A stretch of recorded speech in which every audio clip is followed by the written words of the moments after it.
This is Alan's Ranchero. It's a 76. It's got plenty of little problems on it and some big problems. What we've done is we've taken a $600 car that ran and drove, but not for very long, and we put way too much money into it, but we put it in all the important places. But it's like anything that we didn't touch is horribly wrong.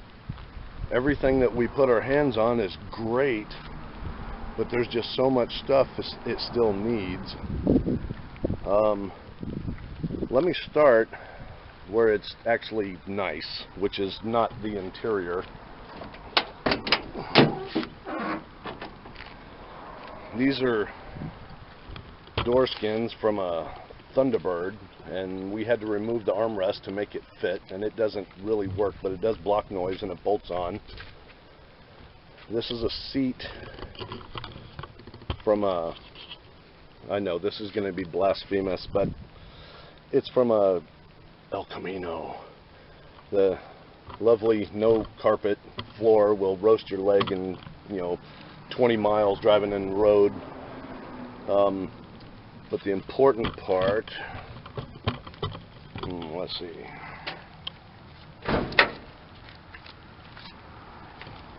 is under the hood.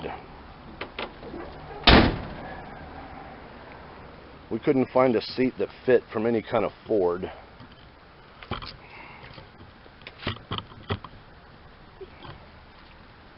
So we got the El Camino seat. That was a perfect size match. It's also from a 76.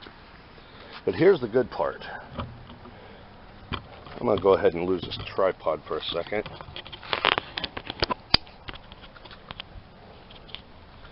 When we got it, it had a real tired 351M in it.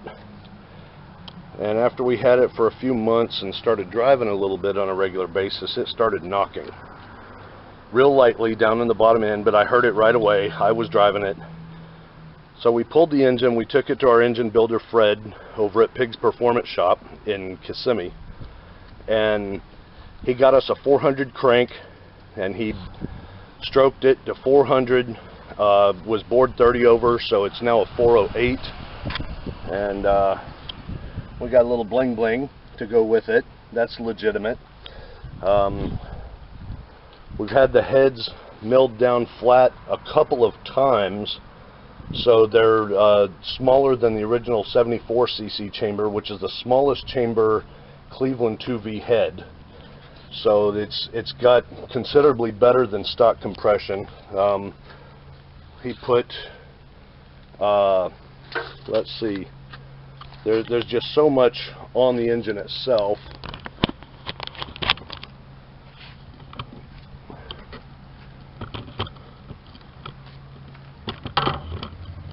We've also got the, it's got a freshly rebuilt power steering pump, a new water pump.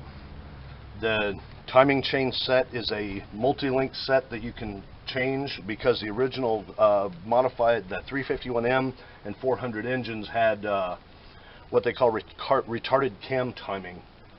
And they did that, dialing it back to reduce compression for emissions and stuff like that in the 70s for emissions and fuel efficiency. And we've taken all that out, and it's got an Edelbrock double roller timing chain in it that's adjustable.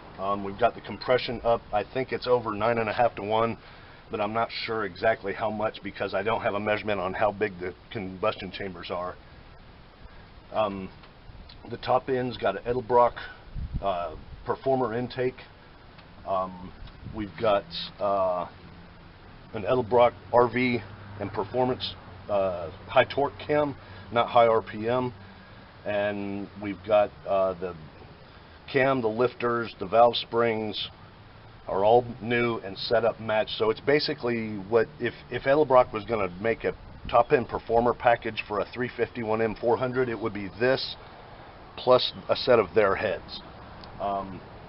We went with an HEI distributor that runs off of a single 12-volt wire that runs to our key switch, because the electrical system in this thing is a nightmare, and we had problems So we replaced that. We bypassed all that, and it works right off the key switch.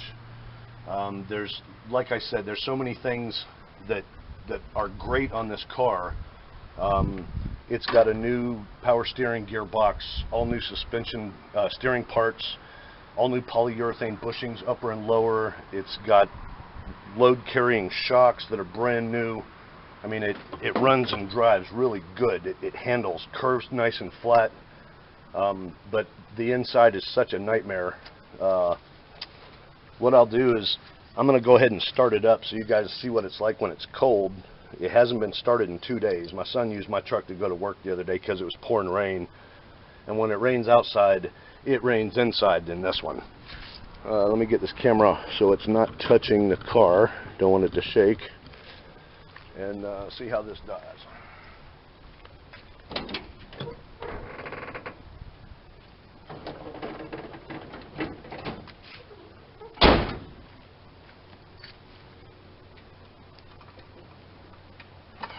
Give it one pump.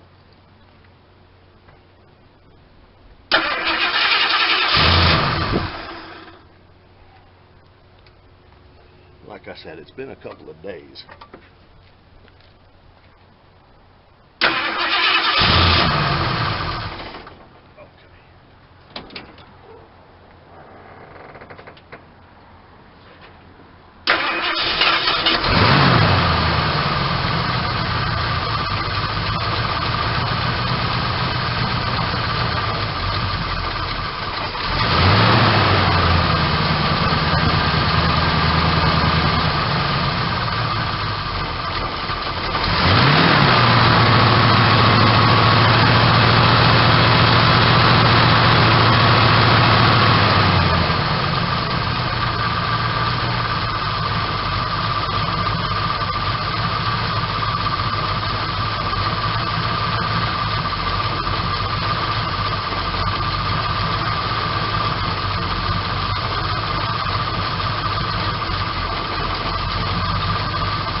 Alright, I finally got it to where it wants to idle.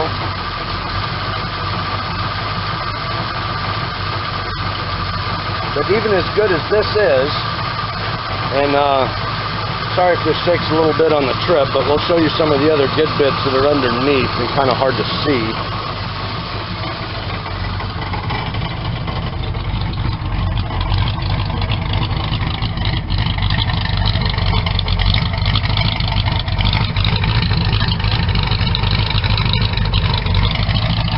It sounds pretty good, and that's 2 1/4 inch exhaust all the way back.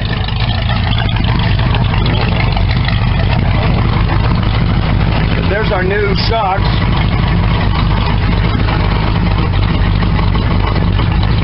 It's got a new fuel sending unit.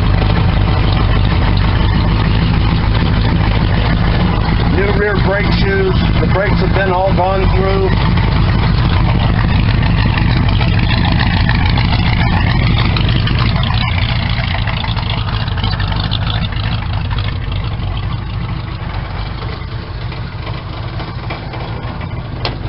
But last week he was driving it and the heater box fell out on his friend's feet.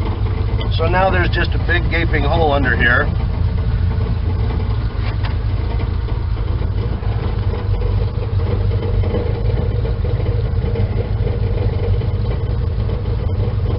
Very nice. 70 psi. 78 degrees outside, and it's been cold and off for 2 days. Out of gas, that's where he keeps it. But this is a nightmare right here. I'm not prepared to tackle. And then if you look here, the floor is all wet. Here, where it's been leaking inside and I guess leaking through and dripping out. And basically the hole inside is horrible. I don't know how much of this will come through in the camera, but you know, here's a giant rust hole right here, a rust channel, and this is pieces that some previous owner has already installed right here to reinforce stuff that was rusting through. And the back side of this is all rusted through. You can see the window frames got rust. The windshield does not leak. It's a brand new windshield. Look at this A-pillar though on the inside. And then up into the roof.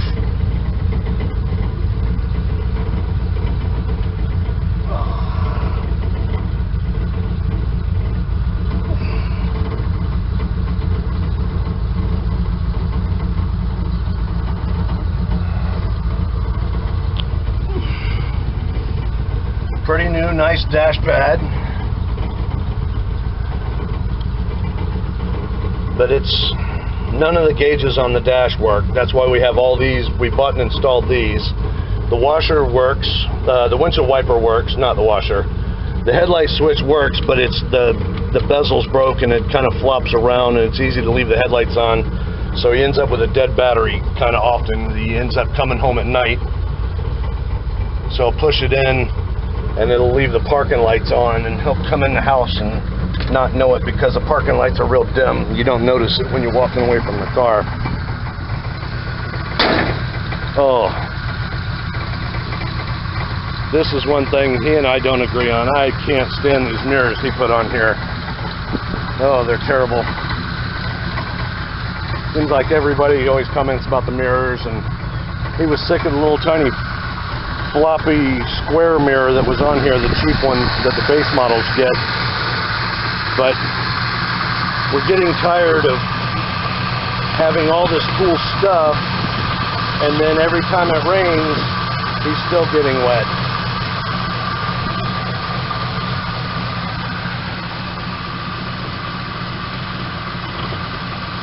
It doesn't seem to matter how much we do to it. It always needs more, and it's still more body work than we want to mess with.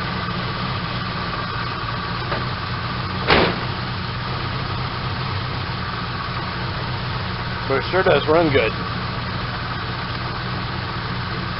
And that iron anchor they call an FMX transmission is gone, and it's got an extra heavy duty built C6 from Bavard Discount Transmissions on Merritt Island, and it's got a heavy duty torque converter that engages with 18 to 2200 RPMs that matches our cam.